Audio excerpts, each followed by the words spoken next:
Guillaume, si quelqu'un tombait sur cet épisode par hasard, qu'est-ce que tu auras envie de lui dire pour qu'il reste à nous écouter jusqu'au bout? Bah écoute, je sais pas beaucoup de choses, mais déjà que la confiance, c'est une condition sine qua non à ce que chacun puisse travailler avec plaisir et évoluer dans chacune de nos entreprises. Voilà. Ok. Eh bien, pour commencer, ce que je te propose, c'est de te présenter, de nous dire un petit peu d'où tu viens et puis vers quoi tu vas et pourquoi peut-être tu veux nous parler de confiance. Eh bien, moi je suis donc Guillaume Lemarchand, dirigeant fondateur du groupe Seasonova, une entreprise familiale que j'ai créée il y a une vingtaine d'années maintenant. Je suis issu de l'ingénierie touristique et je suis tombé un petit peu dans la gamelle du management un peu par hasard. J'y ai pris beaucoup de plaisir, beaucoup de passion et si je développe mon entreprise aujourd'hui, c'est autour de cette notion de management et de l'humain surtout. Ok. Alors, je pense que dans ta vie, il y a eu un épisode peut-être dont on va parler pour commencer parce qu'il est assez, je dirais, original et pas très répandu.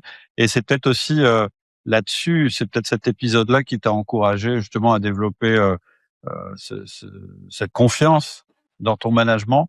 Je te laisse nous raconter ce que t'as fait et qui est assez atypique. Oui, tu parles de ma première expérience de management, c'est ça? Non, je parle plutôt de ta traversée du Pacifique. Ah oui, d'accord, oui, oui, Et effectivement, oui, ça après, c'est. ça m'intéressera qu'on revienne à ta première expérience du management, je dirais peut-être en flashback. Ouais. Alors effectivement, cette expérience de la traversée du Pacifique, ça, c'est quelque chose qui m'a valu des surnoms assez sympas, branleur magnifique, dirigeant plein de folie. Donc pour tout expliquer, c'est une expérience que j'ai mis en place en deux temps. La première, c'était il y a 3 ans, lorsque j'ai voulu recruter mon directeur général. Donc je lui avais donné un petit peu la ligne de route de son onboarding, en lui indiquant qu'on se donnait entre 8 et 9 mois pour prendre la main sur l'entreprise, pour qu'il prenne ses marques et pour accélérer le processus. Au bout de 8 9 mois, je considérais un projet d'ordre professionnel et personnel puisque je souhaitais faire un tour du monde en bateau. En l'occurrence, ça s'est pas bien passé avec cette recrue. Donc le projet est tombé à l'eau, mais ce qui m'a permis de remettre le pied à l'étrier ou la main à la barre, on va dire, l'année dernière, hein, avec un projet de traversée du Pacifique que je menais avec mon fils. Et donc voilà, donc ce qui a été intéressant, c'était tout le contraire d'une fuite, hein, contrairement à ce que certaines personnes auraient pu penser. Je pense aux comptables, aux assureurs, aux gens les plus inquiets de notre planète. Ouais. Et donc, ce qui a été intéressant, c'est tout le chemin qu'on a mis en place pour que ça puisse se réaliser et la préparation des équipes justement pour que ça soit faisable de manière sereine, sans mettre personne en difficulté. Ok. Alors juste pour la partie traversée du Pacifique, tu dis c'est professionnel et en même temps personnel, c'est-à-dire qu'il y avait aussi un projet professionnel. Le fait de traverser le Pacifique, c'était il y avait quelque chose de professionnel là derrière ou tu veux dire que Oui, c'est bah le tu le sais, les prétexte de sphères mettre en place. professionnelles et personnelles d'un dirigeant d'entreprise sont toujours très très Ok. intimement liées. Mhm. Mais la première fois, en fait, le projet initial de partir autour du monde, j'avais pour projet de partir en bateau, hein, et de laisser les clés du camion, j'ai envie de dire, à mon dirigeant et moi revenir une semaine par mois en présentiel en entreprise. Donc c'était un projet de télétravail autour du monde, j'ai envie de dire, D'accord. qui se faisait pas sans accompagnement et sans suivi. Hein, donc ça, c'était la première fois. La deuxième fois, donc c'est un projet de traversée du Pacifique qui a échoué aussi. Hein, on en parlera si ça t'intéresse, Ouais. mais qui induisait une absence de 3 4 mois dans l'entreprise. D'accord. Donc a nécessité une grande préparation. Et quand je dis c'est un projet pro perso, c'est aussi une manière d'accompagner le passage de l'entreprise d'un stade artisanal à un stade PME. Ouais. Hein. Souvent le problème des entreprises, il faut bien l'avouer, des entreprises dites artisanales, c'est aussi le dirigeant. hein. Donc, je cherchais coûte que coûte à autonomiser mes équipes et faire en sorte que elles puissent travailler de manière autonome, sereine. Mmh. J'allais presque dire sans filet de secours, mais c'est pas tout à fait vrai. Mmh. OK, ouais, donc quand tu dis professionnel, c'était l'occasion, ce voyage-là ou la préparation avant le voyage de faire franchir un cap, à tes entreprises. OK, Exactement. juste pour savoir, tu dis ça, le projet a pas marché, mais il y a eu une avarie, il y a eu un problème ou qu'est-ce qu'il y a Oui, eu? il y a eu une série d'avaries. Alors pour raconter un petit peu l'histoire, il y a eu beaucoup d'avaries. Avant de partir, déjà, c'était marrant, mon assistant me disait, mais Guillaume, c'est quand même pas normal, il y a trop de problèmes qui arrivent. Et en fait, moi, je l'ai trouvé comme une normalité puisque c'était une mise à l'épreuve, hein, de mon départ. Donc en fait, Ouais, on a eu tous ces petits cadeaux de problématiques qui arrivaient, qui étaient à résoudre en un laps de temps super réduit et surtout avec mes équipes. Donc c'était un cadeau de la nature, des petites problématiques d'ordre managérial, des techniques, enfin, mais tout arrivait en un laps de temps assez réduit. Et ce ouais. qui fait que lorsque je suis parti, j'ai dit bon bah c'est génial, il peut plus rien nous arriver. Hein, tout est serein, c'est linéaire, c'est génial. Donc il y a eu pas mal de petites avaries et une fois sur place, donc on était amarré à Papeete à Tahiti. Hein, l'idée c'était de faire la traversée à l'envers. Ah Et oui. au bout de 2 jours, on a eu une avarie on a failli prendre le mât sur la figure. Ah Non, ouais. donc on a fait le choix de retourner et d'annuler cette traversée du Pacifique. Ah d'accord, Mais donc en fait, elle a pas eu lieu la traversée non, finalement. elle n'a pas eu lieu. Il y a eu le départ, mais elle n'a pas eu lieu. Bon, ça Euh, tombe bien, on n'allait pas parler de voile et de voyage, on allait plutôt parler de management. ben oui, oui, ouais. Donc quelque part, moi, ce qui va m'intéresser, alors du coup, j'ai bien entendu qu'il y avait des gens qui t'avaient accusé de fuir et évidemment, moi j'ai eu une expérience un peu similaire, bien que beaucoup moins, le temps d'absence était beaucoup moins important. Mais effectivement, quand on a ce genre de projet, nos collaborateurs peuvent se demander si en fait on n'en a pas rien à fiche de l'entreprise, puisqu'on la quitte. Donc ça veut dire, est-ce que ça veut dire qu'on les aime plus, on veut plus les voir, on n'aime plus l'entreprise, etc. Donc ça c'est sûr, c'est un sujet qui est intéressant. Et puis ce qui est intéressant aussi dans ton expérience, je trouve, c'est que avant d'envisager ce mode de management-là, tu avais eu une expérience où tu avais managé, je crois, 50 personnes. Donc, ce que je te propose, c'est du coup de repartir un petit peu en arrière dans le temps, de se mettre sur ta première expérience, celle où tu as dirigé 50 personnes, et puis ensuite avancer. Qu'est-ce qui s'est passé ensuite avec le DG? euh, que- Qu'est-ce qui est arrivé? Pourquoi ça n'a pas marché la première fois quand tu as voulu t'éloigner? Et puis ensuite, comment toutes les avaries que tu as eues avant, avant de partir? Parce que moi, j'ai un peu, je me souviens que j'ai vécu ça. C'est que le fait de dire je vais m'en aller dans autant de temps, eh bien, on a l'impression qu'effectivement tout se met un peu à déconner juste avant. Et moi, je pense que c'est aussi parce que on réalise tout ce qui pourrait déconner quand on serait plus là, et du coup, ça arrive. Je pense qu'on met les et c'est plutôt quelque chose de bien parce que ça nous oblige justement à bah non à ce que à résoudre les problèmes avant qu'ils arrivent. Bref, Bien sûr. si ça te dérange pas, ça m'intéresse qu'on revienne. Donc ta première expérience de Ouais, alors management, on c'est va dire. l'une de mes premières expériences assez sérieuses en termes de management. J'étais tout minot à l'époque et j'ai pris la direction des équipements touristiques à la commune de Passy au Mont Blanc, hein, donc une commune assez touristique, des pistes de ski, bases de loisirs, des campings, etc.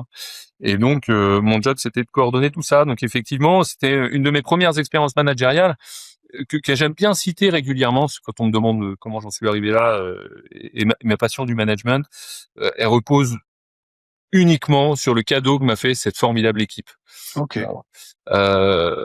Puisque j'arrivais tout minot de Paris, etc. Enfin, j'avais affaire à des Savoyards, tu vois, des gens bien ancrés, qui savent partager le petit blanc à 8 heures du matin. J'avais pas l'habitude, moi, à l'époque encore.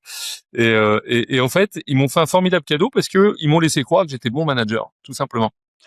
Donc ce feedback des personnes qui étaient bien meilleures que moi d'un point de vue opérationnel, d'un point de vue technique, ils se sont laissés prendre à l'aventure. Et moi, mon objectif, c'était de donner de la structure, donner de la cohésion auprès de différents opérateurs autour de l'activité touristique de Passy, pour élever tout le monde d'un point de vue qualitatif et tout ça. Donc j'avais une mission qui était loin d'une mission de contrôle, de direction pure et simple.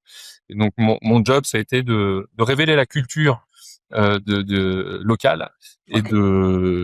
d'emmener tout le monde avec moi dans un sens commun. Et c'est ça qui a été plutôt sympa, parce que j'avais affaire, pour citer des anecdotes toutes simples, moi je passais sur la base de loisirs, il y avait une signalétique qui était tombée, j'appelle le responsable technique pour qu'il la change, je dis oui ça y est c'est fait, c'est ordonné depuis une demi-heure. C'était que ça. En fait, on Ouais. avait des gens qui connaissaient parfaitement leur métier, et j'avais rien à apporter de ce côté-là, d'un point de Ok. vue contrôle, direction. Donc c'était plus sur la culture, le fait d'emmener tout le monde comme on peut emmener une équipe de rugby avec soi, ou une cordée en pleine ascension. Et donc le feedback a fait que j'ai cru que le job était facile, sympa, et ça m'a renforcé, et ça m'a surtout donné la passion de l'humain, quoi. Mais en fait, tu dis, ils m'ont fait le cadeau de me faire croire que j'étais un bon un bon manager. Qu'est-ce que ça veut dire ça? Alors, le fait qu'ils te fassent confiance, en fait, Ben finalement. voilà, c'est ça. Quand t'es tout gamin, que tu manages des gens qui ont 30 ans de plus que toi, Ouais.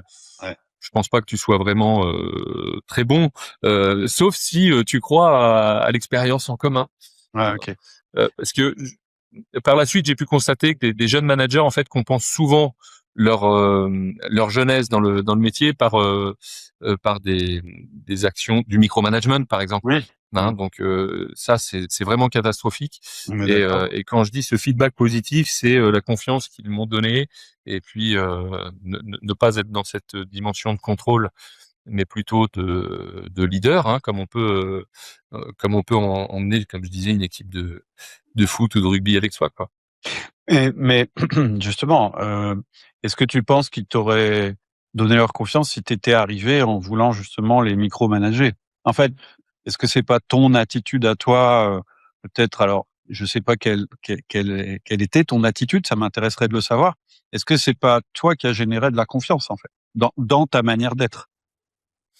Intuitivement, oui, parce que ils étaient pas là où, enfin, j'étais pas là où où s'y attendaient. Non, j'étais pas Ouais, un contrôleur ou un théoricien. Je me suis d'abord inspiré. Je me souviens, alors, même si c'est loin maintenant, je commence à parler comme un vieux, mais je me suis d'abord inspiré de ce qu'ils avaient à vivre, comment ça fonctionnait, comment fonctionnait l'écosystème. Et ouais, je pense que le fait de ne pas avoir institué quelque chose de pyramidal ouais, a changé beaucoup, et c'était quelque chose de novateur. Je te parle de ça il y a un peu plus de 20 ans maintenant. ouais, ouais. Mais du coup, ça a été à la fois perturbant pour eux, parce que il y avait quand même une mission qu'on a réussi tous ensemble. Mais voilà, ils étaient bons d'un point de vue opérationnel, donc il n'y avait pas à les accompagner d'un point de vue, comme je disais, contrôle, direction pure et simple, mais plutôt de créer l'émulation pour emmener tout le monde vers le haut. Et OK. c'est ça qui a bien fonctionné. OK. En fait, ce que tu as fait, c'est que tu as respecté leur, métier. Oui. Tu as pas essayé de leur apprendre leur métier. Souvent, c'est l'erreur à pas faire quand on démarre. J'en profite pour passer le message à des jeunes managers, c'est surtout pas ce qu'il faut faire. Puis peut-être une certaine écoute et un certain respect que tu as eu. En tout cas, c'est ce qu'on sent dans ce que tu dis, une certaine ouverture. Et hem et alors du coup, bon, tu dis, moi j'étais là, pour créer de la culture, dans un rôle de leadership pour qu'on travaille tous ensemble. OK, mais comment tu as fait en fait? Comment on fait ça? Je comprends. Ce que j'ai bien compris dans ce que tu as dit, c'est ce qu'il faut pas faire. Ce que j'ai moins bien compris, c'est ce qu'il faut faire. Et je me dis, bah, du coup, oui, c'est juste, il faut pas faire certaines choses, ou est-ce qu'il y a quand même des petits trucs que tu as fait où tu t'es dit: «Tiens là, c'est bon, en faisant ça, je me suis rendu compte que ça marchait mieux que si j'avais micromanagé» et cetera? Ouais, ben je pense que quand je fais la rétrospective de toutes mes expériences, que j'ai toujours cherché à faire dans un premier temps, c'est de révéler les compétences de chacun. Ouais. Hein, là où chacun est le meilleur, et de créer un écosystème, un écosystème induit en fait. Hein, on balise pas forcément les choses, mais chaque personne a sa place et elle interagit avec l'ensemble des personnes de leurs équipes. Et ça, c'est la ligne de conduite que j'ai toujours eue, que j'ai encore aujourd'hui. Comme je disais, moi, mon entreprise repose pas sur un système pyramidal, Ouais. c'est plus écosystémique. Et j'ai toujours cherché à recruter des personnes meilleures que moi, hein, pour que ça fonctionne au mieux. Et mon rôle de manager dans l'histoire est de révéler les compétences de chacun et faire en sorte qu'elles soient portées par tout le monde. Ouais. OK. Il y a des personnes compétentes qui s'ignorent. Et Mmh. dans une équipe, il y a rien de pire. Donc en fait, lorsqu'on oriente le regard de tout le monde vers une compétence, et ben ça donne envie à tout le monde de s'élever et d'être reconnu pour ce qu'ils savent faire. Mmh. Et je pense que c'est important. Mmh. Je comprends. Et du coup, en fait, t'as pas cherché à créer ta place, en fait, finalement. Tu as plutôt cherché à créer la place des autres. C'est l'impression que ça donne. Tu t'es pas dit: «Ouais, mais faut que je trouve ma place, faut que je prouve mon utilité» et cetera. Et c'est souvent un jeune manager, c'est ce qu'il veut faire. En fait, comme il a un petit peu le syndrome de l'imposteur, et quelque part, c'est normal, parce que souvent, il a pas vraiment appris à manager, il a pas de technique, et cetera. Donc, il se dit, bah, au moins, on me met chef de mecs qui ont 30 ans d'expérience, je suis un imposteur. Donc, Ouais. la mauvaise réaction, ce serait de dire, ouais, mais c'est pas grave, je vais faire ma place, je vais prendre ma place, je vais montrer que je sers à quelque chose. Et toi, en fait, t'as presque fait, pas l'inverse. T'as pas dit, je sers à rien, mais tu as surtout dit, vous servez à quelque chose parce que vous avez des compétences, et donc ces compétences combinées, ça donne ça, et cetera, et cetera. Quelque part, tu avais quand même ce qu'on appelle de l'humilité, en fait, finalement, par rapport à ça, puisque t'as pas Oui, justement. peut-être. Alors, effectivement, maintenant que tu m'en parles, je savais pas que ça serait une psychothérapie, mais c'est très bien. Merci Cédric. Ouais, voilà. Maintenant que tu m'en parles, en fait, je me suis toujours senti de passage. Ouais. Tu vois, à Passy, au Mont-Blanc, à la montagne, pour moi, c'était saisonnier. J'y suis resté 2 ans. Ouais. C'était de faire mieux que je puisse donner de moi-même, j'ai envie de dire, mais en étant de passage. Ok. Euh, et toute ma carrière professionnelle, ce que j'ai pu créer, mon entreprise qui dure depuis 20 ans maintenant, finalement, j'ai toujours cette notion d'être de passage. C'est une saison qui dure, hein, et qui est prolongée par le plaisir, mais ouais, je pense que c'est peut-être ça qui donne cette allure à style de management. Alors, je vais pas faire de la psycho de bas étage, mais t'es de passage, t'as peur qu'on croit que tu veuilles prendre la fuite, et cetera. Il y a peut-être un truc à résoudre, mais c'est pas l'objet du podcast. Non, ça m'intéresse. C'est vraiment intéressant ce que tu dis, ce truc de se considérer de passage, comme étant de passage. Moi, je vais le traduire d'une autre manière, parce que j'avais fait un petit bouquin, une formation là-dessus qui s'appelle Le joueur infini. Et en fait, je dis, à partir du moment où tu te considères comme ne devant pas survivre à ton entreprise, ou plutôt l'inverse, ton entreprise doit te survivre, ben ça te détend beaucoup en général en tant que chef d'entreprise, et ça te permet de faire la place aux autres, en te disant, bah moi je veux que la boîte, même si demain je la vends, même si je m'en vais, même s'il m'arrive quelque chose, même si je suis attiré par d'autres choses, eh bien je veux que ça me survive.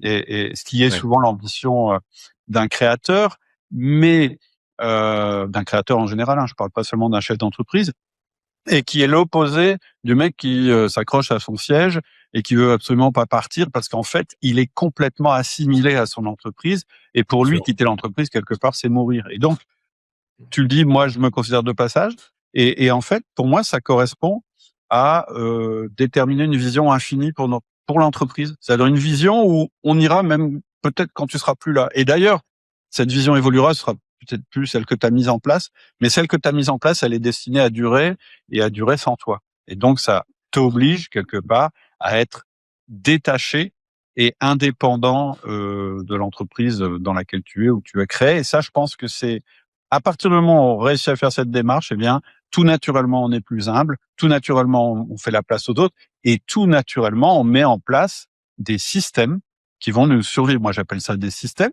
ça peut être un système hiérarchique. Moi, j'ai rien contre la hiérarchie. Moi, je pense que ça marche aussi. Après, on a chacun nos préférences. Toi, tu parles d'un écosystème et on va en parler, mais tu vois, je trouve que c'est intéressant. On voit bien que ta position de dire je suis de passage, bah, elle induit tout le reste du management que tu vas mettre en place et le genre de collaborateurs que tu vas avoir. Ouais. Donc, je reprends le fil. Tu as ces 2 ans d'expérience où on te fait le cadeau de te dire que bah tu es un bon manager, où on te fait croire que tu es un bon manager, c'est ta formule. Qu'est-ce qui se passe ensuite? Tu finis par les quitter ces gens-là alors que tu étais bien chez eux. Oui, ouais, tout à fait, puisque j'ai mené à bien ma mission, et puis ensuite je repars au tour du monde avec mon épouse, parce qu'on est passionné de voyage, hein. Ah Et d'accord.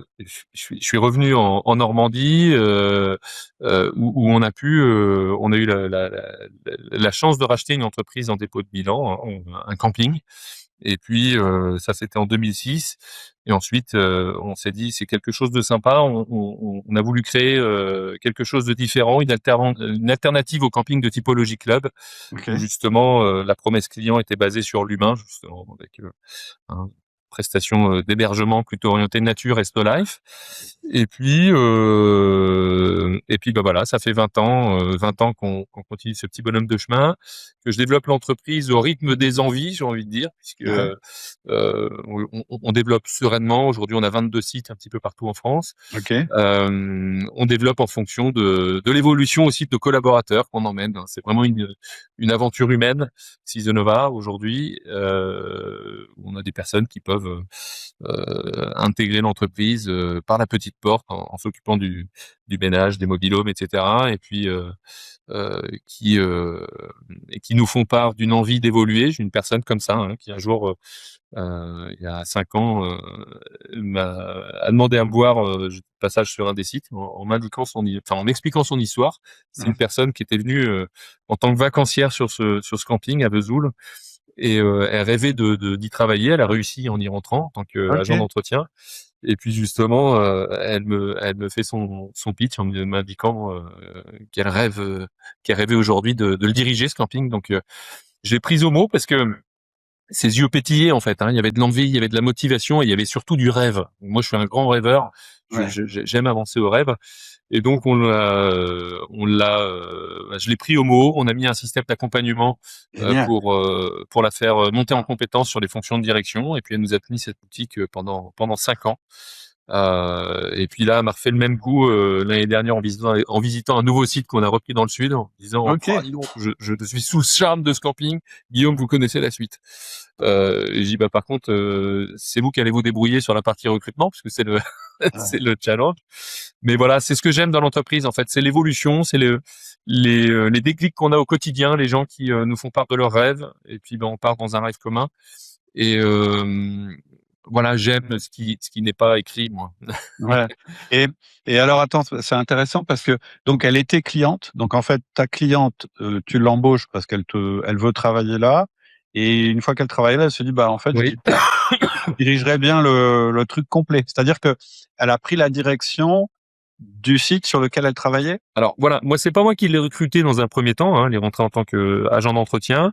OK. Et puis donc sa directrice partait pour des raisons de santé d'ailleurs. OK. Donc elle quittait l'entreprise. Donc là il y avait une place à prendre, OK. et D'accord. donc elle a su Génial. manifester ses envies au bon moment. Et on lui a fait confiance, et on a bien fait de lui faire confiance, parce que ça a été vraiment une partie de plaisir de l'accompagner dans Et sa montée en compétences. Et puis aujourd'hui encore, elle passe à l'échelon supérieur en reprenant un autre site. d'accord. Alors étonnamment d'ailleurs, parce que elle a mis 4 ans à redresser un camping qui était vraiment à râler pâquerette. Hein. Donc quand elle a manifesté le fait de changer de site, reprendre un autre site, repartir à zéro, je dis mais t'es sûr Audrey, là t'as plus qu'à te pencher pour ramasser les fruits de ton travail. avec Fred, son conjoint. Et elle m'a dit, ah oui, oui, moi, ce qui m'intéresse, c'est d'évoluer, c'est d'expérimenter. Ça va être différent, ça va être encore plus dur. Hein, et comme quoi, ça, c'est une notion qui m'est chère, puisque je pense que on se fait plaisir, on évolue qu'à partir du moment où on est en dehors de sa zone de confort. Mmh. Hein, c'est les choses difficiles qui nous grandissent, Mmh. j'indiquais.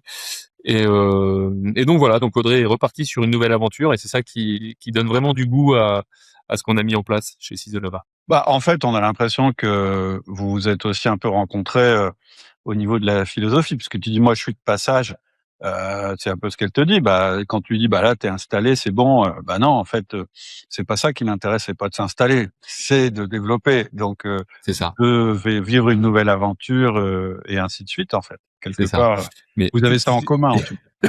pardon. C'est ce qu'on travaille au sein du groupe. Hein. Quand je parle de culture d'entreprise, c'est ça, c'est la rencontre d'humains avant tout qui ont envie de faire bouger les choses, Mmh. de se dépasser, de se prouver un certain nombre de choses et même si les choses sont pas écrites à la base, et c'est ça qui est intéressant.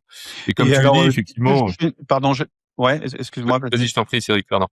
J'ai juste une question. Tu dis, on a mis en place un système d'accompagnement. C'est quoi un système d'accompagnement? Comment? Parce que c'est sûr, tu es agent d'entretien, t'as pas les compétences pour diriger. Tu peux avoir l'envie. Ouais. Je dirais que c'est mieux d'avoir l'envie sans les compétences que les compétences sans l'envie. Mais quelque part, quand même, c'est des grosses responsabilités. Donc, c'est quoi Eh le ben, système comme d'accompagnement? tu le dis, en fait, déjà la première chose, c'est de définir les zones de compétences et les zones de non-compétences. J'emploie le terme, Oui, y a oui. rien de galvaudé, hein. Et puis les zones de plaisir et les choses qu'on n'aime pas faire. Hein. Donc, quand on a bien identifié ce qu'on ne sait pas faire et ce qu'on aimerait faire, bien faire, et ben on met les formations, l'accompagnement qui va bien.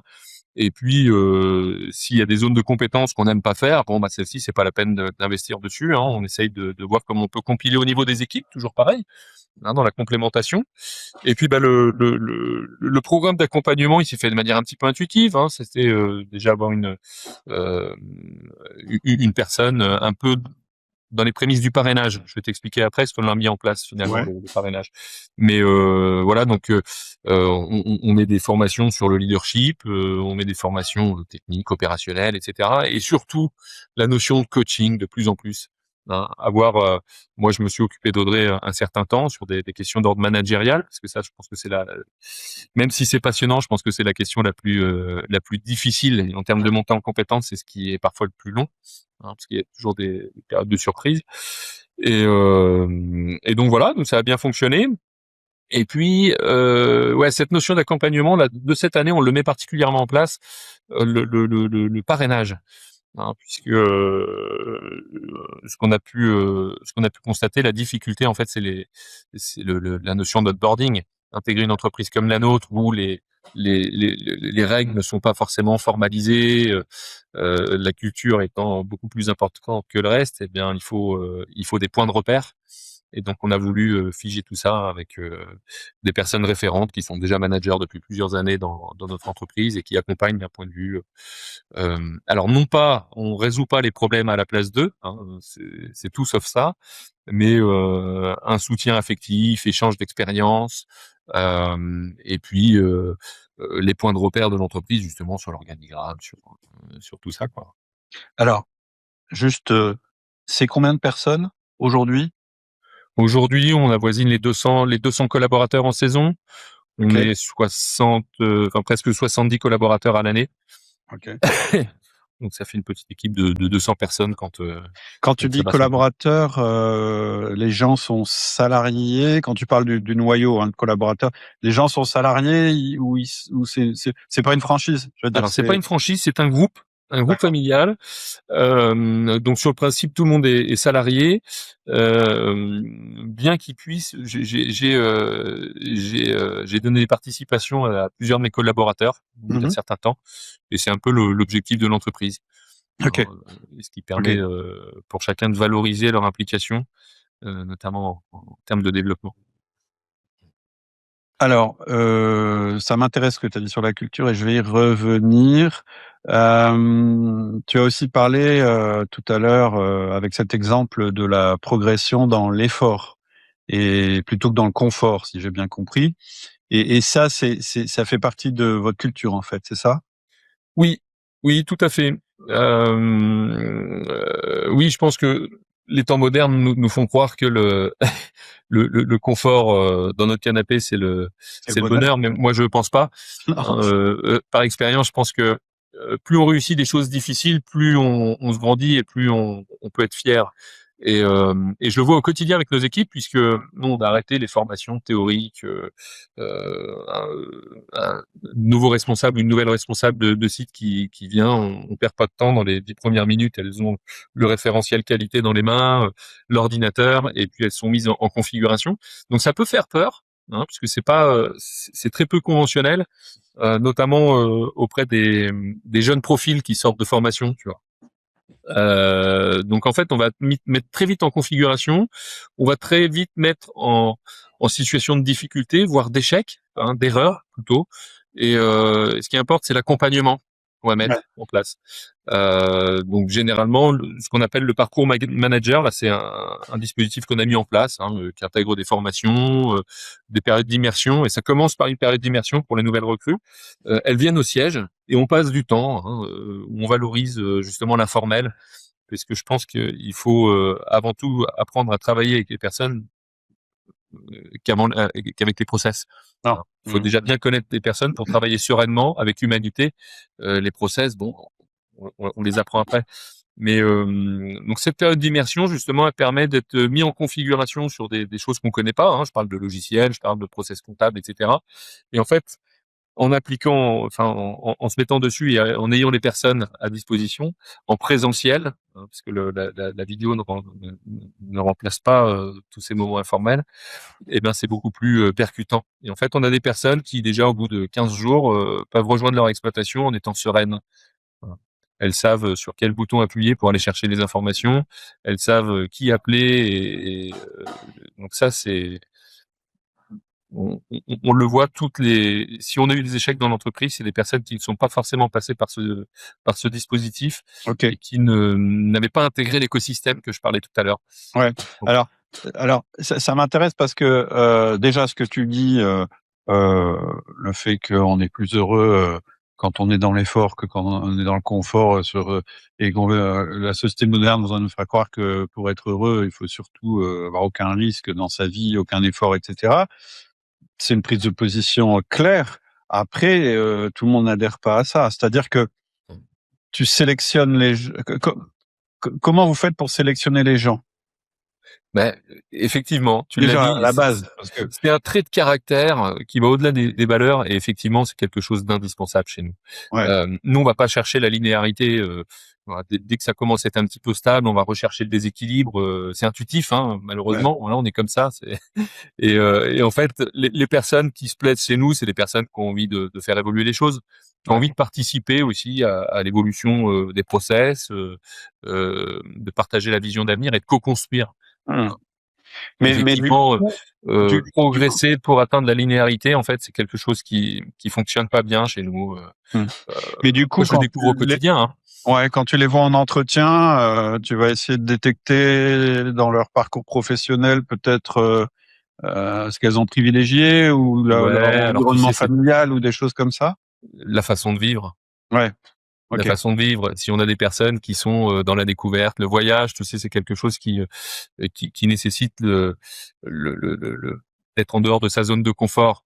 Enfin, il y a plusieurs façons de voyager aussi, hein, mais dans les activités, les réalisations, hein, réalisations en famille, on voit les personnes qui cherchent à faire évoluer les choses, à évoluer elles-mêmes personnellement. Il y a aussi cette notion je parlais d'Audrey tout à l'heure, j'aime bien parler de son expérience parce que elle cherche à progresser individuellement, hein, aussi simplement que ça. Donc c'est le chemin qui est intéressant, c'est pas forcément l'objectif, c'est le chemin qui nous y emmène. Mais donc oui, on va rechercher des personnes qui sont plutôt proactives et qui ont envie d'apporter leur pierre à l'édifice. Donc ta méthode, si j'ai bien compris, c'est déjà il y a une sélection pour être déjà plutôt prendre des profils qui sont réceptifs à ce genre de forme de management. Ensuite, tu vas les mettre, assez vite, tu vas les jeter dans la piscine, après leur avoir dit qu'il y avait quand même des gens autour pour les aider à pas se noyer. Et ça marche à tous les coups, ça, ou t'as des Non. gens qui Alors craquent? en fait, une des particularités de notre entreprise, comme je te disais, nous ce sont des campings où on va miser à 50% sur la marque. Hein. Aujourd'hui, Ouais, le marché a réflexe marque, donc sont des marqueurs. Hein. Je vais pas t'expliquer tout ça. Donc 50% sur des marqueurs Seasonova et 50% sur la personnalité des équipes.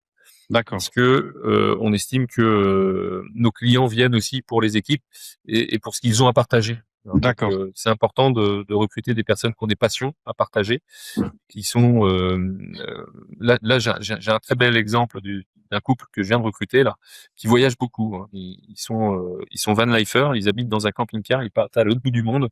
Et ils étaient en Laponie. Et il m'a dit très belle chose, Marc. Il m'a dit, tu sais, en fait, la France va pas bien. Hein. Je pense qu'aujourd'hui, à l'unanimité, enfin tout le monde pense la même chose. Mais en fait, c'est aussi particulier à la France. Et pourquoi il revient lui travailler, faire les saisons, c'est parce que il se nourrit tellement à l'extérieur des découvertes, des cultures différentes, etc., qu'il a envie de partager ça et de contribuer à l'amélioration du monde à sa façon, mmh, en faisant la saison et en partageant son enthousiasme et son énergie mmh, positive.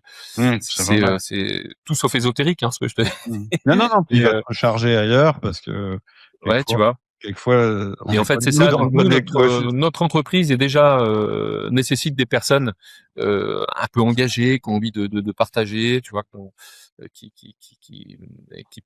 qui sont plus dans l'ouvrage que le travail d'ailleurs. Mmh. Un travail dans sa version latine, objet de torture. On travaille très peu on parle très peu de travail chez nous. Ouais. OK.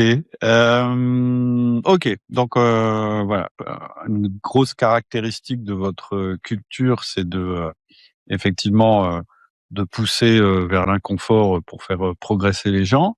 Hem, Après, tu parles beaucoup de la culture, tu dis que c'est ça qui est important et que du coup, il y a pas besoin, d'avoir trop de règles et cetera, c'est plus fondé sur la culture.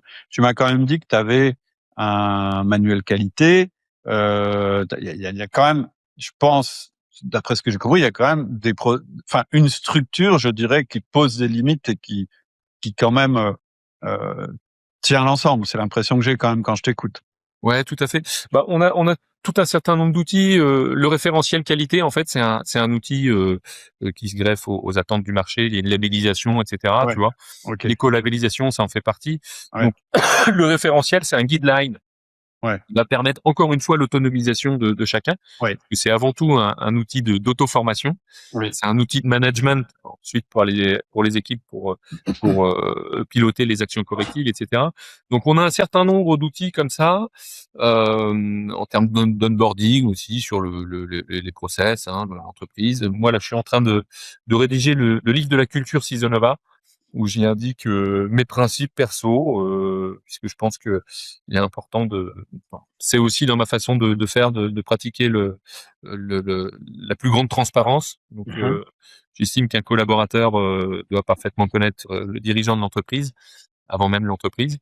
Et donc ça permet de mettre à plat la culture d'entreprise avec ses valeurs, ses principes, ses modes de fonctionnement. Donc là, je suis en train OK. de finir la rédaction de ce petit truc et puis que ça soit, je demande pas à ce que ça soit en livre de chevet, hein, bien évidemment. J'ai d'autres livres que je préconise à des collaborateurs, mais voilà, ce sont des repères Voilà. qui nécessitent d'être formalisés. Je suis d'accord avec toi, hein.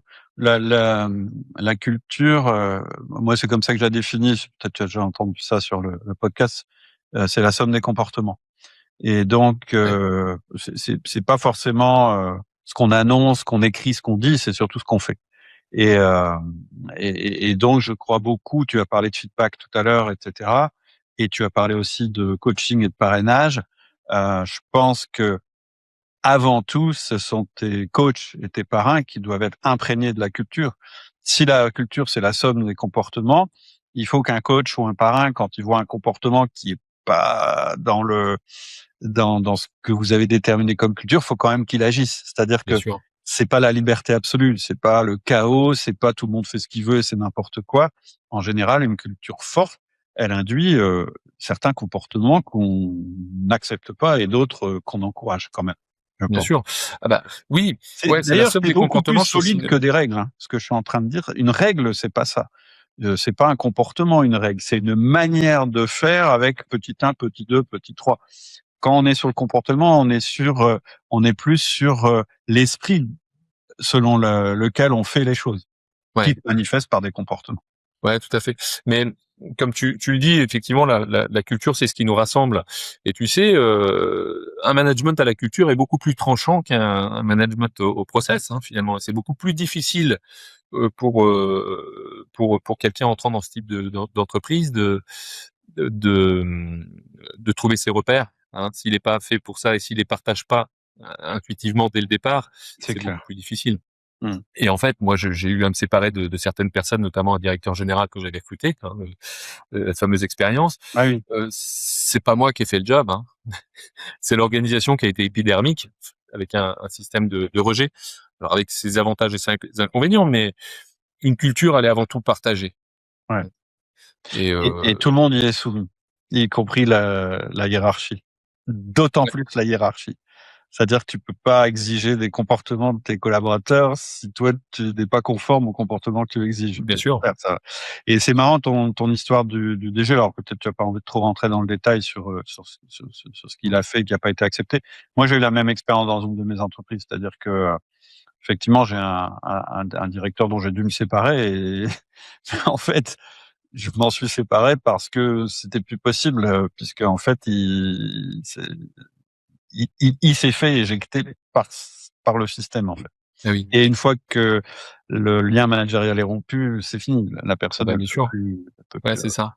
mmh. Mais c'est intéressant parce que bon, dans ce cadre d'échec, en fait, on a à la base sont des personnes qui n'étaient pas honnêtes avec elles-mêmes.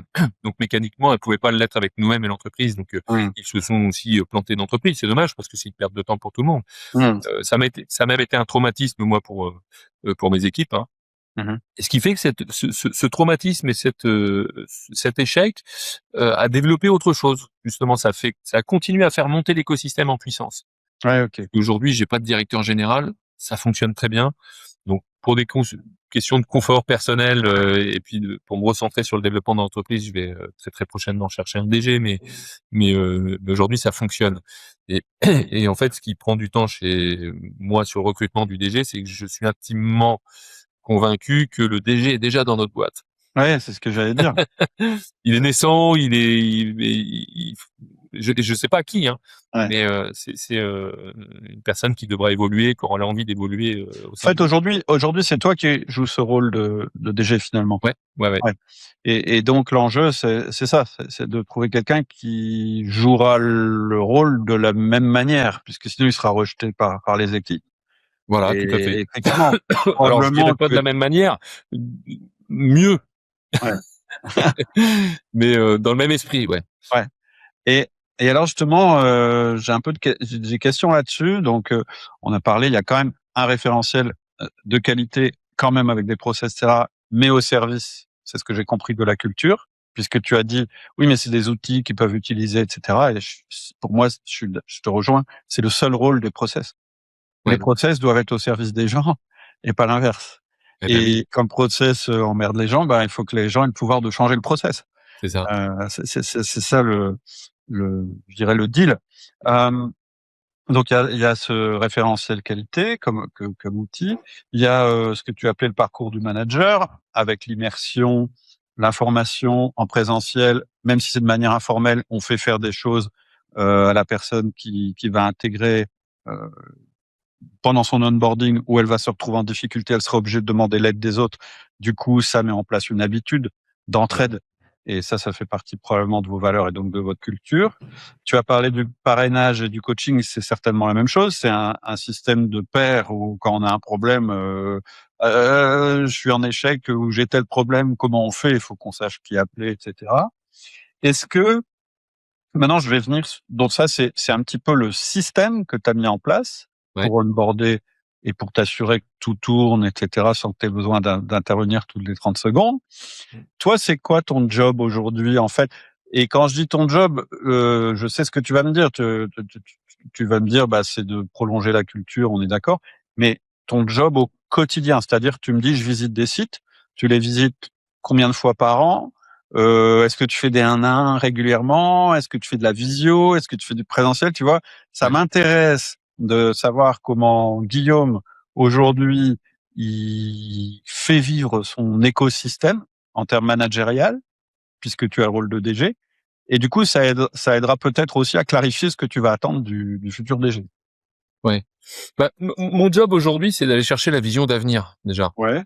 Moi, c'est de réfléchir à l'évolution de nos prestations, la promesse client, etc. Et puis de manière un peu plus large, de penser l'entreprise de demain, hein, Mmh. puisque ma vision des choses, tu l'as compris, hein, c'était de mettre en place et de développer une entreprise libre. On n'en a pas parlé, mais même dans l'ADN de l'entreprise, si tu veux, aujourd'hui, on n'a pas de fonds d'investissement, donc on est parfaitement autonome. Et moi, ce qui me fait vibrer, justement, c'est de déplacer les curseurs vers le haut, tout en restant libre Mmh. et d'emmener du monde dans le même sens que moi. Mmh. Donc oui, ma mission aujourd'hui, c'est ça. Tu vois, aujourd'hui, j'ai bien conscience qu'on est en train de prendre un virage avec l'IA, par exemple. Bon, bah, c'est Ouais. de penser demain, de penser l'évolution de chaque individu qui compose l'organisation, hein, puisque Mmh. l'IA est un formidable outil de gain de productivité, mais elle va laisser son lot de déceptions, à mon avis, au bout d'un certain temps. Et je pense que c'est les personnes qui n'auront pas fait le choix de rester dans la maîtrise, hein. Ouais. Donc moi, lorsque j'embarque tout le monde, là, c'est vraiment de leur, comment dirais-je, faire en sorte qu'ils aient conscience de leur évolution, comment est-ce qu'ils doivent évoluer pour appréhender le monde de demain et l'entreprise de demain. Il est Ouais. là, mon job. Après, bah, effectivement, j'ai des one-to-one réguliers. Je suis très mon bureau, il est presque vide en fait, hein. On a l'impression que c'est quelqu'un qui est toujours de passage, qui passe très peu de temps dans son bureau. Donc je suis très sur le terrain et auprès de mes équipes parce que je co-construis au quotidien avec elles. Hein, comme je le dis et je le répète à tout le monde, moi j'adore discuter avec des gens avec qui je suis pas d'accord. Ça permet de faire évoluer les choses et justement je m'inspire de l'opérationnel et je fais en sorte de ne pas le quitter pour pouvoir rester dans le game, quoi. Ouais. OK. Donc Alors, mon job, j'ai envie de dire, c'est aussi d'ouvrir les œillères des équipes opérationnelles qui, eux, ont la vocation à refermer les œillères en saison pour être hyper efficaces. oui.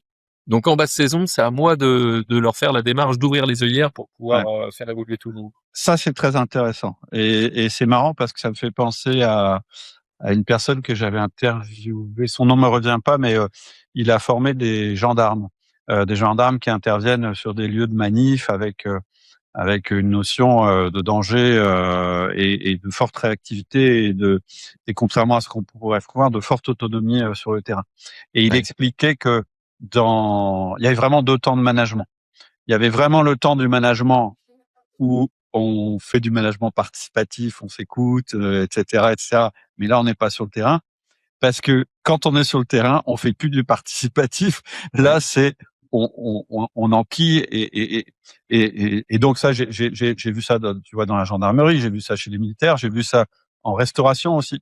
Ouais. Quand j'ai interviewé, Julien Leclerc, qui a travaillé dans la restauration et c'est un truc que j'avais constaté puisque, ma compagne, dirige un restaurant. Oui, on fait du management, mais pendant le coup de bourre, on fait plus de enfin, Ah ben non, bien sûr. c'est plus du tout le même type de management. C'est-à-dire, c'est, tu fais ça, tu fais ça, tu fais ça. Il y a un peu de feedback, mais surtout, on commence pas à s'arrêter à réfléchir. Ouais. Donc, Bah, peut-être toi, tu as ça, mais peut-être pas, dans la même journée ou dans la même semaine. Tu as peut-être ça dans la même année, eh ben, probablement. c'est ça. Moi, j'ai 4 mois en fait. Ouais. J'ai une fenêtre de 4 mois où je dois élever les gens, où je dois élever tout le monde sur l'expérience client, tout ça. OK. Parce que la facilité, hein, quand je dis refermer les œillères, c'est de se raccrocher aux habitudes et aux process. Ouais. Et donc, si on Mais veut faire ça évoluer tout marche ça, quand tu es en saison parce que ah tu as ben oui, besoin, voilà, ah tu as ben c'est besoin de indispensable. certitude. Ouais, ouais, C'est indispensable. ouais. Si on veut être efficace, il faut maîtriser les process, il faut maîtriser les habitudes. Et justement, l'hiver, c'est fait pour se décrasser un petit peu, refaire un petit peu de gymnastique et imaginer des choses nouvelles.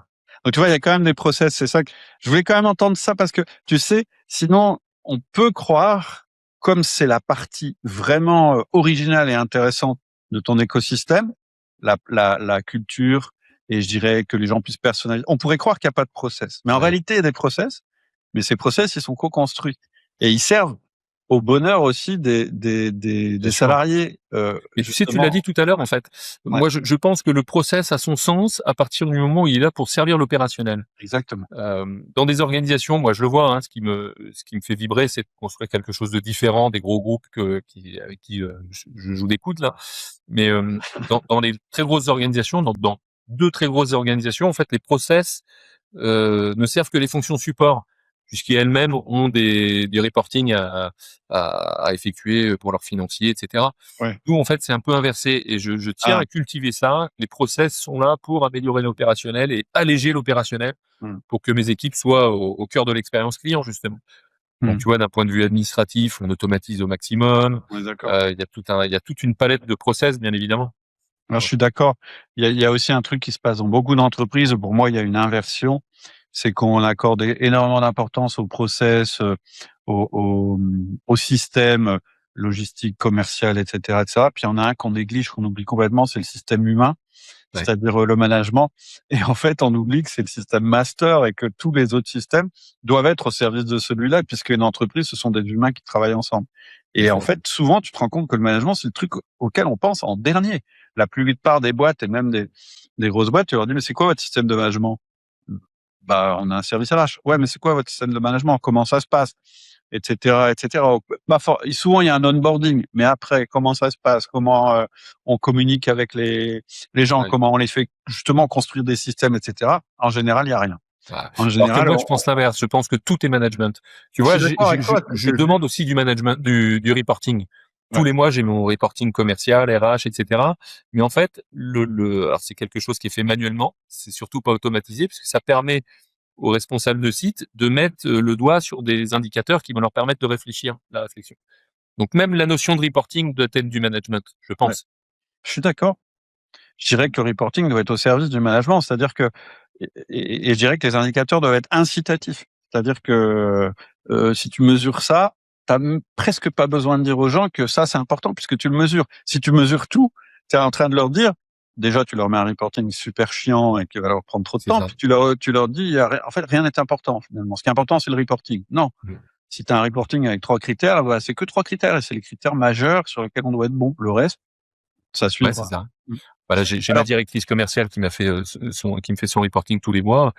Justement, elle me le commente, le fait de m'avoir fait ce reporting, dire bah tiens, j'ai mis telle action en place là parce que bon bah voilà, ouais, c'est clair. c'est du management. Ouais. Mm. Alors, ce qui est intéressant, tout à l'heure, tu as un peu décrit je dirais tes rôles et tu les as mis de manière assez structurée. Tu as parlé d'abord de la vision de l'avenir, après penser l'entreprise demain, donc ouais, ça c'est la vision. Développer une entreprise libre, toujours la vision. Autonome,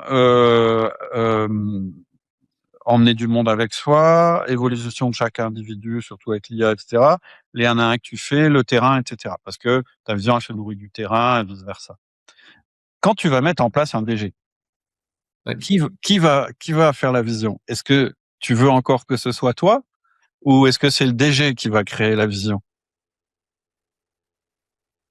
Très bonne Tu vois question. ce que je veux dire? Dans ton job, il y a une partie DG très fort, c'est la partie que j'ai citée en dernier, puis il y a une autre partie qui est plutôt, alors je sais pas comment on dit, créateur, actionnaire, visionnaire, enfin le mec qui est pas dans le quotidien du management, et cetera, mais qui dit: «C'est par là qu'il faut aller», et cetera, et cetera. Ouais. Comment tu fais la est-ce qu'il y a une séparation d'abord entre les 2? Aujourd'hui, il y en a pas parce que c'est toi qui, as ce rôle. Quand tu vas mettre en place un DG, comment vous allez faire? Ouais. Ça Bah, m'intéresse. par entonnoir, en fait, il y a une vision qui doit être partagée. Hein. Moi, je souhaite me recentrer sur la vision d'avenir, OK, hein, aller façonner le marché, etc. D'un point de vue opérationnel, je pense qu'il y aura des choses qui seront nécessairement différentes, hein, ouais, puisque aujourd'hui les équipes sont très liées à ma personnalité aussi, hein, puisqu'on a créé tout de toutes parts avec ma femme. Donc du coup, il y aura nécessairement des choses différentes d'un point de vue opérationnel. Et OK, là, effectivement, moi c'est pareil, je vais chercher quelqu'un qui soit en mesure de m'apporter ses compétences, son expérience, pour façonner aussi à sa sauce.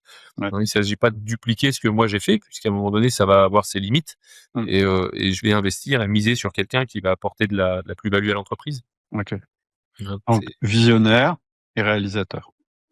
oui, tout à Un fait. peu, ouais, OK. OK, super, super intéressant. Hem juste avant de parler d'un éventuel passage à l'action pour les gens qui nous écoutent, ça m'intéresse aussi de savoir si tu as eu parfois à pâtir de la confiance que tu donnes à tes équipes, ou peut-être qu'il y a eu des incompréhensions, etc. Parce que quand tout est hiérarchisé, quand tout est super carré, et que chacun, bah, on est plutôt dans le contrôle et on est moins dans la confiance. Toi, tu as fait un autre choix qui est d'être beaucoup dans la confiance et moins dans le contrôle. Et je pense qu'il y a des inconvénients et des avantages de chaque côté.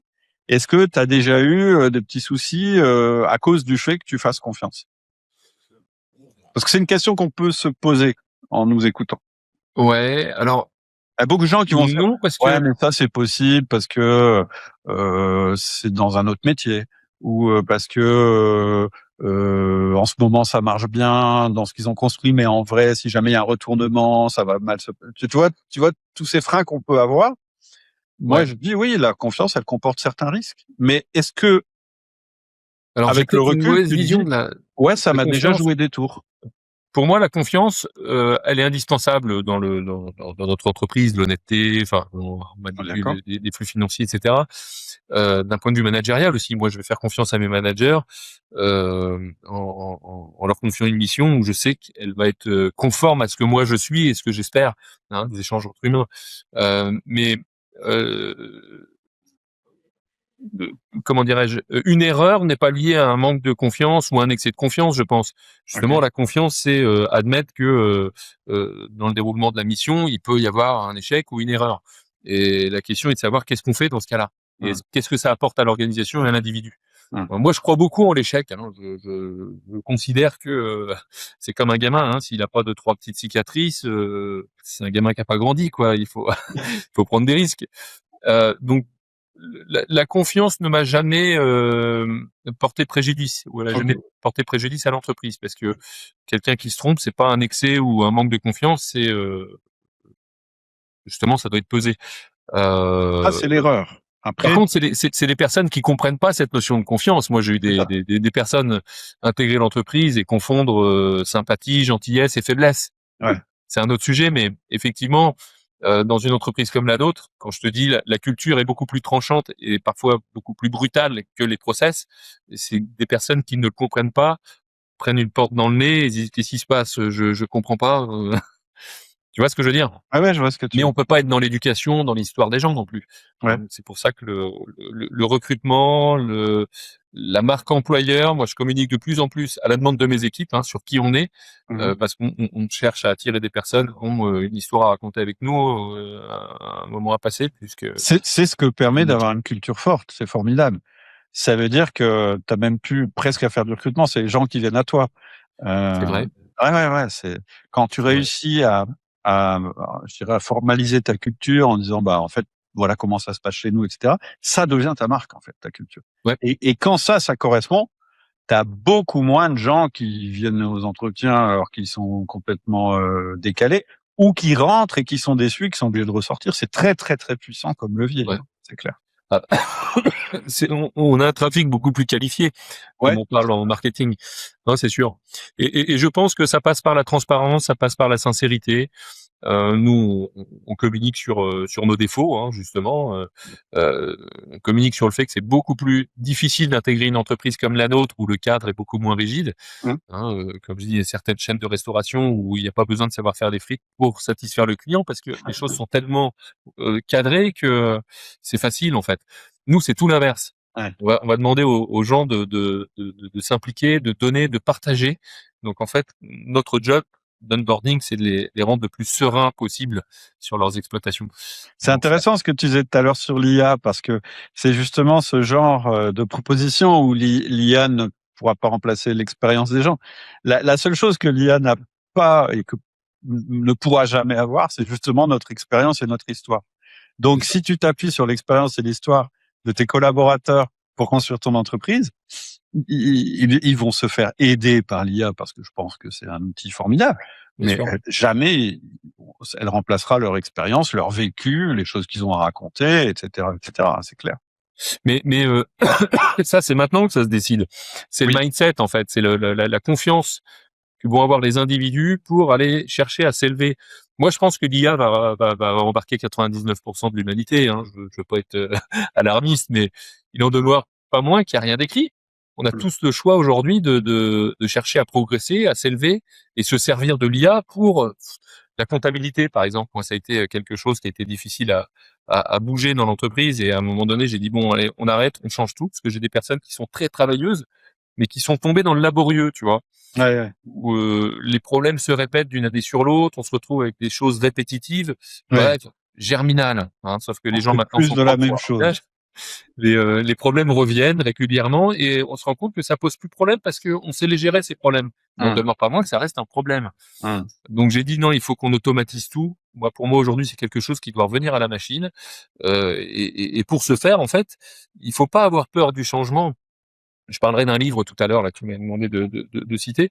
Ouais. Justement, il faut déplacer les choses et faire en sorte de progresser, d'évoluer pour toujours être dans le bonheur. Et Mmh. finalement, c'est pour se déplacer toujours un petit peu en dehors de sa zone de confort. Mmh.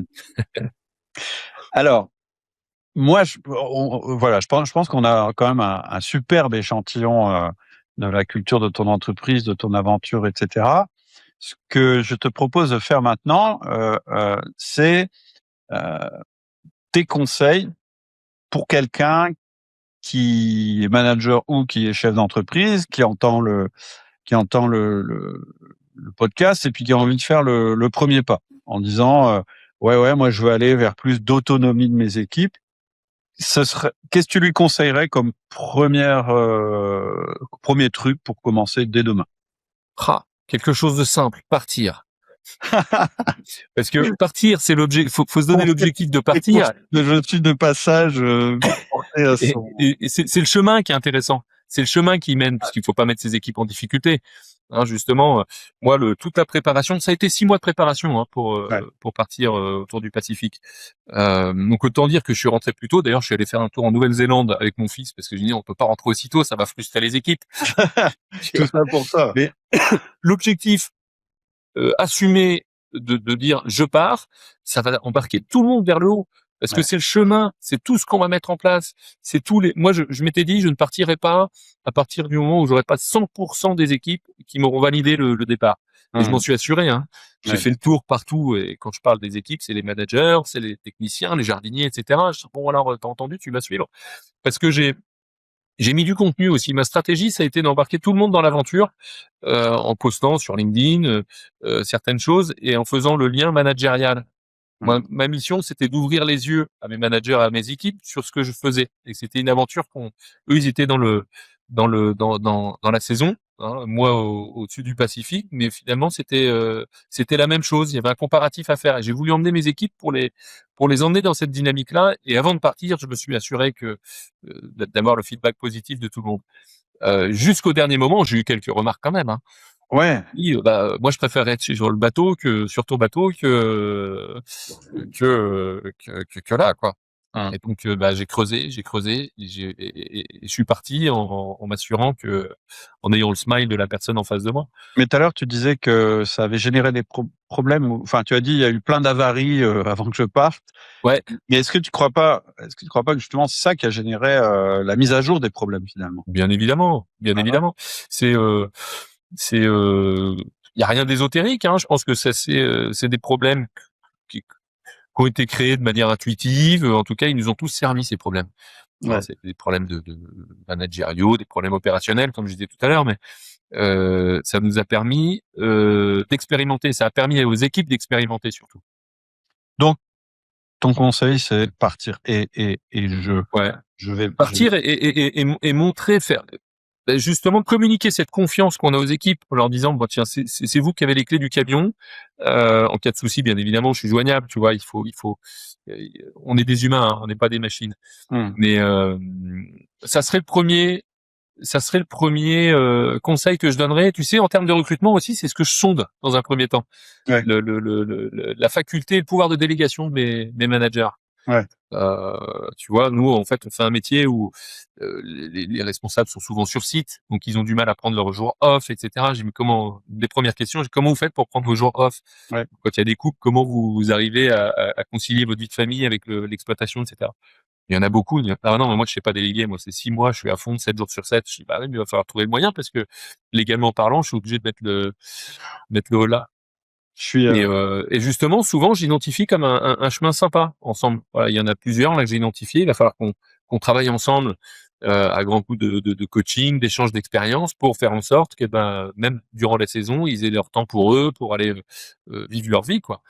Hein, en fait, c'est ce que j'allais dire. Vous n'êtes pas obligé, et puis si vous êtes manager et pas chef d'entreprise, vous décidez pas forcément vous pouvez pas forcément décider de quitter l'entreprise pendant 5 mois. En revanche, vous pouvez tout à fait poser 3 semaines ou prévoir de poser 3 semaines non-stop. Et moi, j'irai plus loin que toi. Je dirais pendant 3 semaines, vous m'appelez pas. L'important, c'est de bien le préparer. Et en fait, de pas reprendre les commandes quand on revient. C'est-à-dire, tout ce que vous aurez réussi à autonomiser dans le fonctionnement de vos équipes parce que vous avez pris cette décision aujourd'hui.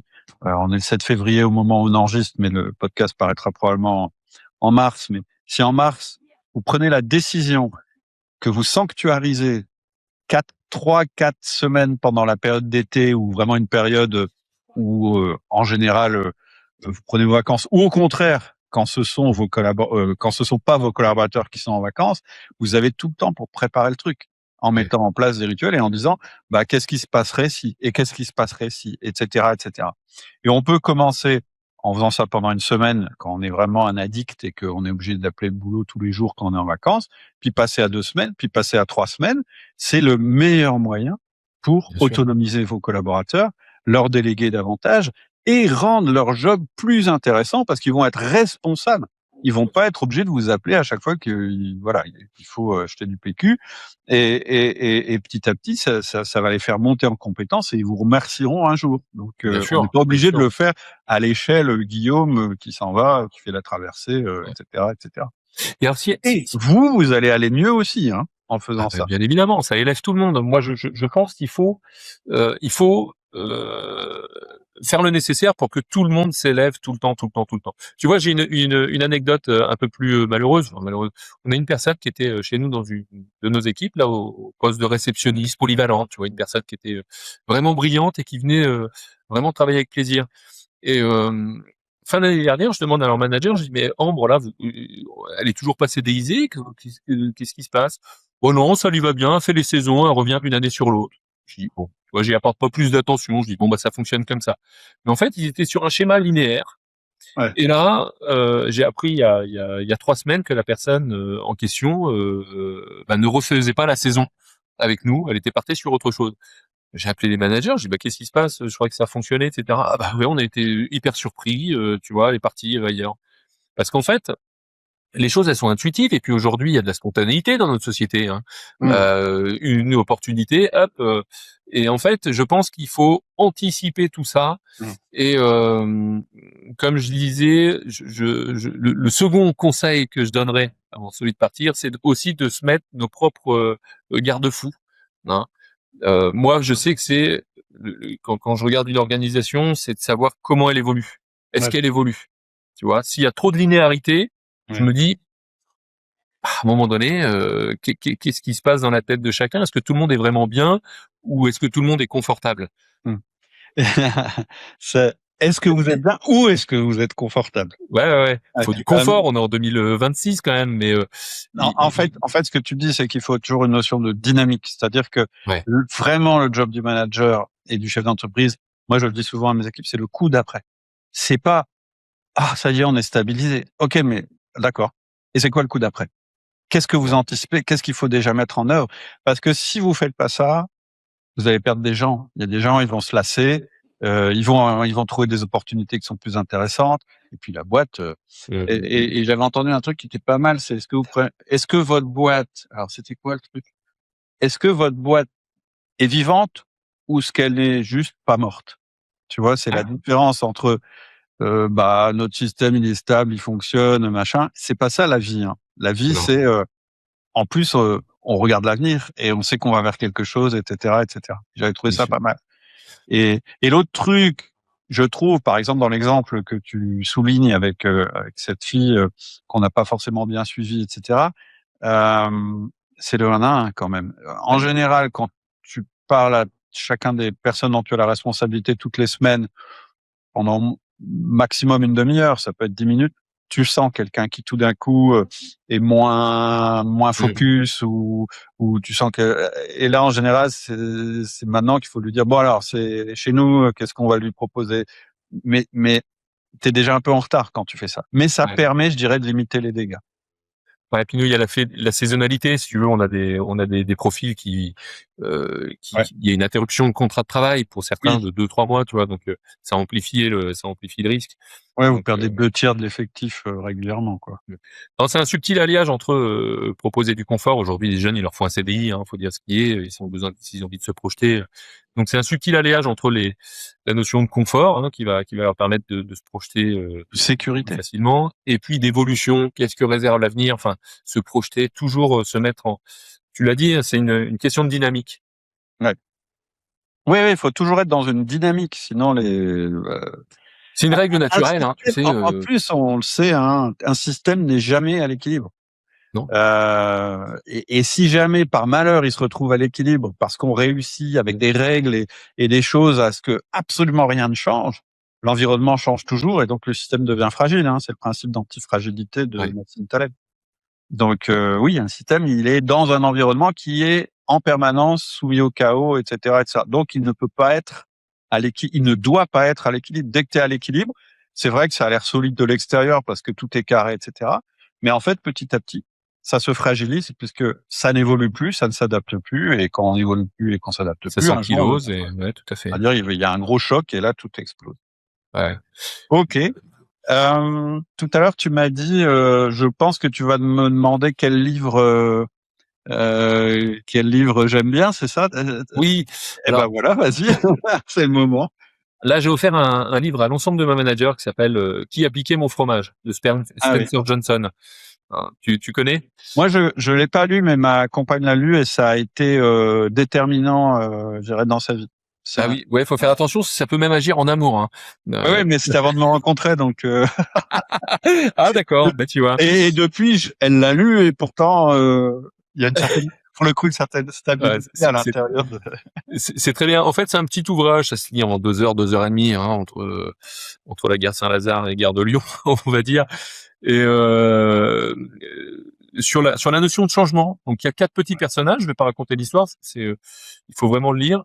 4 petits personnages qui incarnent 4 différents traits de caractère et d'attitude face au changement.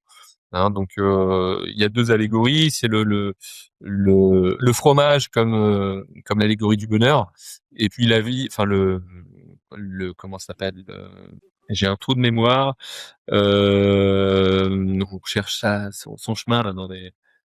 Ouais, le fait Le labyrinthe, le pardon. Le labyrinthe. labyrinthe comme allégorie de la vie. Ah bah oui, oui. D'ailleurs, je crois que sur le bouquin, il me semble, c'est un labyrinthe et un fromage, non? C'est pas ça? Non, non, non, pas du tout. Tu vois, c'est simple. Ah ouais, bah c'est ça. Ouais. Mais Ok. voilà, ça peut. Un labyrinthe et un fromage, voilà. Donc les 4 petits personnages les 4 traits de caractère dominants de nos sociétés, le fromage comme le bonheur et le labyrinthe comme l'allégorie de la vie. Hein. Comme le Donc, chemin. Bah super. il faut lire ce bouquin. Voilà, la conclusion, c'est de dire que le fromage se déplace. Enfin, il est jamais au même endroit, donc le linéaire nous emmène forcément à la mort, j'ai envie de dire. Hein. Moi, je Voilà. suis passionné de mimétisme. J'adore regarder la nature, et quand j'ai pas la réponse à ma question, j'interroge la nature. Généralement, elle nous raconte les choses très très simplement et facilement. Mm. Ah, la linéarité, c'est ça. Hein. C'est à un moment Ouais. donné, c'est la démotivation. C'est quoi le sens de l'ouvrage, et puis ça Ouais. s'éteint.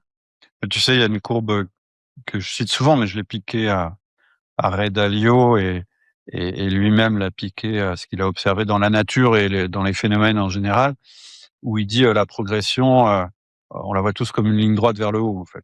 Et c'est vrai que c'est notre idéal, on voudrait que tout soit comme ça. Et en réalité, tout est... Moi, j'ai appelé ça la courbe en queue de cochon. En fait, ça fait tout le temps ça. C'est-à-dire Ah que oui. t'as un truc qui marche, c'est du développement, puis après tu as un palier, puis tu as une régression, et là il faut réagir. Si tu réagis pas assez vite, malheureusement la courbe descend, et tu repars sur une courbe ascendante, et puis à nouveau ça fait un palier, Ah et oui, c'est c'est ça. ça. Et ça tu peux l'appliquer au niveau de ton entreprise, tu peux l'appliquer au niveau de l'approbation de tes collaborateurs sur leurs compétences, pour pas t'affoler quand tout d'un coup il y a quelqu'un qui est plus en progression. Bah non, c'est juste qu'il a atteint un palier. Et en fait, ce qui va déterminer la progression de ton collaborateur, c'est la vitesse à laquelle vous allez réagir quand il atteint un palier. Et là, c'est le rôle du manager de repérer ça. Tiens, lui, il arrive à un palier, il va rentrer en régression. Qu'est-ce qu'on fait? Comment on anticipe, etc. Et le manager, comme il a un peu une vision extérieure et qu'il peut observer son collaborateur, parfois il est mieux placé que le collaborateur pour se rendre compte que bah là tu galères mon gars, mais c'est parce que tu es en train de faire plus de la même chose et que ce que tu as toujours fait, ça fonctionne plus. Si tu Ouais, as ouais. bon jusque là, t'amèneras pas plus loin. Donc qu'est-ce qu'on fait, etc., etc. Ouais. Et c'est une dynamique qui est partagée par les équipes. Moi, j'ai eu des paliers de développement où j'ai dit, oh là là, on souffle un petit peu. Alors, ma stratégie, c'est de partir en vacances, justement. En disant, bon, on reprend pas de site l'année prochaine. Et en fait, donc ça engendre de la consolidation, hein, ce qui est nécessaire dans nos organisations. Mais une fois que la consolidation est là, c'est les équipes qui poussent un petit peu. Bah tiens, ouais, c'est peut-être pas mal qu'on ait cherché un petit peu de développement, Ouais. parce que l'alimentation des fonctions support, enfin je refais pas le détail, mais tu vois, on est toujours lié au développement en fait. Et c'est Ouais. ça, ouais. Donc cette notion de